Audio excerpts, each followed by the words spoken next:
Hello everyone. Last video में हमने दो कॉम्प्लेक्स नंबर्स को ऐड करना सीखा था कि ग्राफिकली हम कैसे दो कॉम्प्लेक्स नंबर्स को ऐड कर सकते हैं।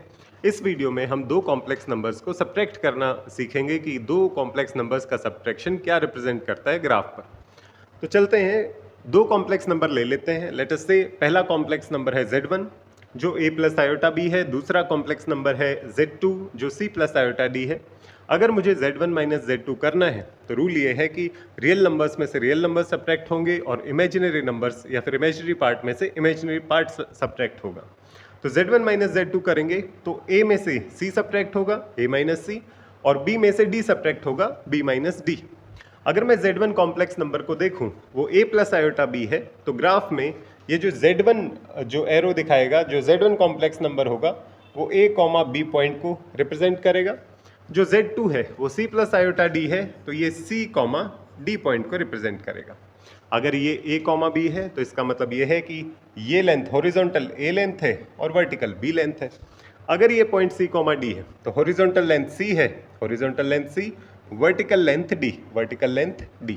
तो ये जो पॉइंट है ये लेंथ c, ये लेंथ d, ये लेंथ c, ये लेंथ d होगी। अगर मुझे Z1 माइनस Z2 पॉइंट्स पर पहुंचना है तो a में से मुझे c सब्ट्रैक्ट करना है, मतलब x एक्सिस में मुझे c डिस्टेंस पीछे जाना है और b में से d सब्ट्रैक्ट करना है, मतलब हॉरिजॉन्टल लेंथ मुझे d डिस्टेंस नीचे की तरफ आना है। तो इफेक्टिवली मुझे क्या करना है कि a से c डिस्टेंस पीछे और b डिस्टेंस नीचे की तरफ आऊंगा तो मुझे a minus C B minus D point मिलेगा और वही पॉइंट Z1 माइनस Z2 है। कैसे पहुंचेंगे वहां तक? Let us take help. अब मुझे पता है कि ये जो लेंथ है ये लेंथ c थी, c लेंथ यहाँ पे रिप्रेजेंट की जा सकती है, ये लेंथ d थी। तो a में से मुझे c सब्ट्रैक्ट करना था, x एक्सिस के अलॉन्ग मुझे c डिस्टेंस पीछे जाना था, y एक्सिस के अलॉन्ग मुझे d डिस्टेंस नीचे जाना था। तो हम b हाइट पे थे, d डिस्टेंस नीचे की तरफ आ गए। तो इसका मतलब ये जो नया पॉइंट है ये पॉइंट रिप्रेजेंट कर रहा है a minus C comma b minus D point को। अगर ये a minus C comma b minus D point है तो इसका मतलब ये Z1 माइनस Z2 पॉइंट को रिप्रेजेंट कर रहा है। अगर ये Z1 माइनस Z2 पॉइंट को रिप्रेजेंट कर रहा है तो इसका मतलब ये हुआ कि ये Z1 माइनस Z2 जो कॉम्प्लेक्स नंबर बनेगा उसको हम एरो से इस तरीके से दिखा सकते हैं। अगर आप ध्यान से देखें तो Z1 ये लेंथ है, ये Z1 माइनस Z2 है, तो इसमें कहीं पर हम Z2 को फिट कर सकते हैं क्या?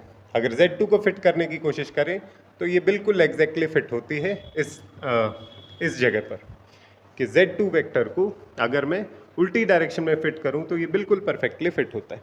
इसी को हम अगर एक बार दोबारा देखें, रीअरेंज करके देखें कि अगर मैं यहाँ पर Z2 को लगाता हूँ और इसको ऊपर की तरफ शिफ्ट करता हूँ, अभी ये परफेक्टली फिट होते हैं। ये था हमारा Z2 और ये जो है ये है Z1 माइनस Z2। तो अगर ये Z2 कॉम्प्लेक्स नंबर है, ये Z1 कॉम्प्लेक्स नंबर है, तो जो Z1 minus Z2 complex number मिलेगा वो Z1 पॉइंट और Z2 पॉइंट को ज्वाइन करने वाली लाइन पर होगा। इसको कैसे ध्यान रखा जा सकता है, ये Z1 माइनस Z2 है या Z2 माइनस Z1? उसको ध्यान रखने के लिए आप हमेशा ध्यान रख सकते हैं कि जो एरो होता है वो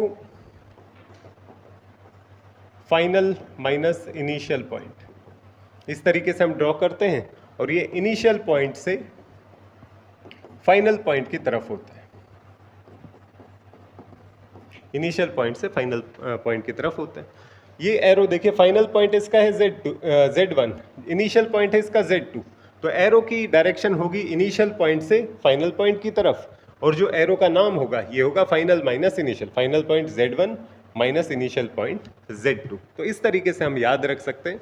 अगर इसमें हमें Z2 माइनस Z1 करना होता तो Z2 माइनस Z1 का मतलब होता final point minus initial point, ये Z2 होता फाइनल पॉइंट, Z1 होता इनिशियल पॉइंट, तो वो एरो बनती इस तरीके से।